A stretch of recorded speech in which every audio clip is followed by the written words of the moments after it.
environment to stand up for people who, without that kind of representation, would not have an advocate in their way.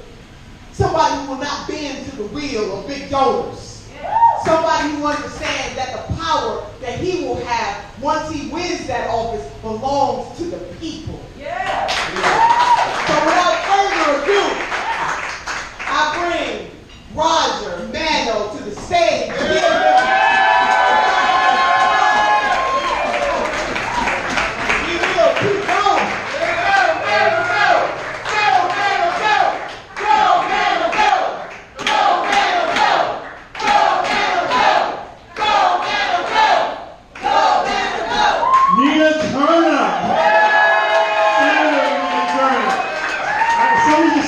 How do you follow that? I'm not even trying.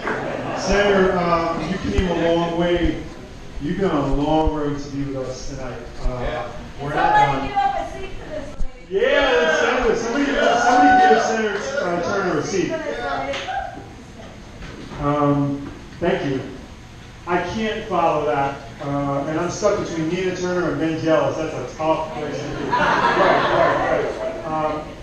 Let me just say thank you all for being amazing advocates and warriors in the struggle for people.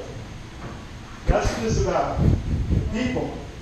And I'm going to bring it down for a minute because I can't get above Senator Turner. That's why we're doing this. I'm a scrappy kid from Hell's Kitchen from the west side of Manhattan who had some hard times, and I'm not telling a story that many of you aren't familiar with because most of you have lived through this or have lost a loved one because they were poor and didn't have health care or were screwed by a system that was stacked against them from the day they were born. We're approaching a caste system in this country. It shouldn't be that way in America.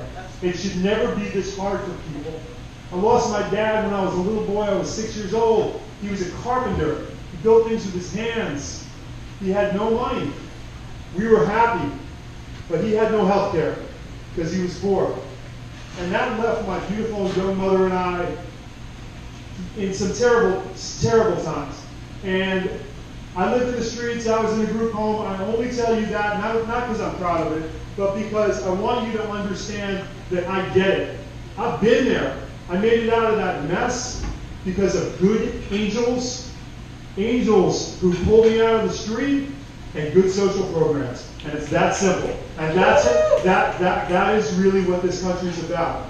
And I grew up wondering why kids like me, had those hard times, and other kids ate good food and had vacations and went to good schools and had nice clothes and had dads, and some kids didn't. And it was just bad roll of the dice, bad economics. And I want to do something about that. The senator knows this story. I went to the Salvation Army and I got a suit and I cut my hair and I knocked on the door of my state senator. And I thought, I've arrived. And I asked how I could help do casework. And do you have anything in the healthcare area? Because I wanted to fix that. And I got chances to go to community college. I went several times, and then the 4-year school, and I made it out of there. And then I was a White House intern, and I got a chance to go to law school, and I wanted to work on healthcare. And there was a congressman from Detroit who, growing up, I saw on CNN and C-SPAN, who was a fire-breathing freedom fighter. And I wanted to go work with him. And I got a chance in my last year of law school to go work with John Conyers from Michigan. And I met a guy around the corner from my office who said, "Hey, what are you doing?" And I said, "What are you doing?" He said, "I'm working on universal single-payer health care." And I said, "That sounds really cool. I've been looking for you. How do we do that?" And he said, "Well, come on." And I went and hung out in this guy's cubicle. And he built, county by county, state by state, the universal single-payer health care movement in a bill that would be introduced in 2 years, H.R. 676, which is now the iconic universal single-payer health care bill. And by the way, we are not afraid to say those words. Universal single-payer health care, right? And it should be that we're the only large industrialized country in the world where people live or die based on how much money they have, right? It's not that way in Great Britain. It's not that way in Canada. It's not that way in Australia.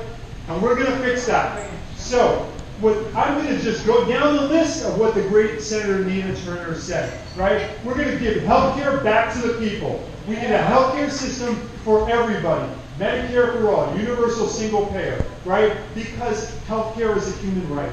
And we're going to establish it as a legal right for the first time in America. We're going to do that, right? Yeah! Number two, we need a universal jobs plan, man. Yeah. There was a time in this country when we built good jobs with benefits, right? With health care and retirement security. And we're creating a generation of jobs in this country that are minimum wage. By the way, forget $15 an hour. We need $25, $35 an hour minimum wage in this country. We can do that. And it shouldn't be that hard. So we need a jobs guarantee program in this country. We can do that. We're going to get that done in Congress. Number three, Garrett County, the reddest county in the state of Maryland, figured out, Senator Turner, how to give universal tuition-free college to every kid in Gaithersburg County. Why can't we do that in America in 2018? We're going to get that done. And last but not least, as long as babies are being ripped out of the arms of their parents, this is America, man. 2018, we look like a black and white World War II film right now, and it's not cool. We need to create a feasible, economic, humane immigration system in this country. And while we're at it, we need to abolish ICE, finally. So, we need to get this done. Now, lastly, and the senator, she just touched on it, you know, but it's a real thing. This money thing is real. It's playing out in my election. I'm running against the single most moneyed candidate in the history of the world. He spent $13.5 million last year to get defeated by Jamie Raskin. He learned a very valuable, that was the most expensive congressional race in history. He learned a very valuable lesson in that race. And that is, in America, you can't buy a congressional seat on the cheap. And that guy's spending $1 million a week right now to defeat me. We don't have the most money, but we have more groups representing working people and retirees than every other candidate in this race combined. But we can't do it without you. I need your help. Not just for me, but for these great freedom-fighting warriors who are running in District 39, like Gabe and Bobby, in District 17, like Julian, and folks from across the county, across the state of Maryland. Great, progressive, young leaders fighting the fight, and they need your help. So please, join us. Let's get to work. Thank you very much.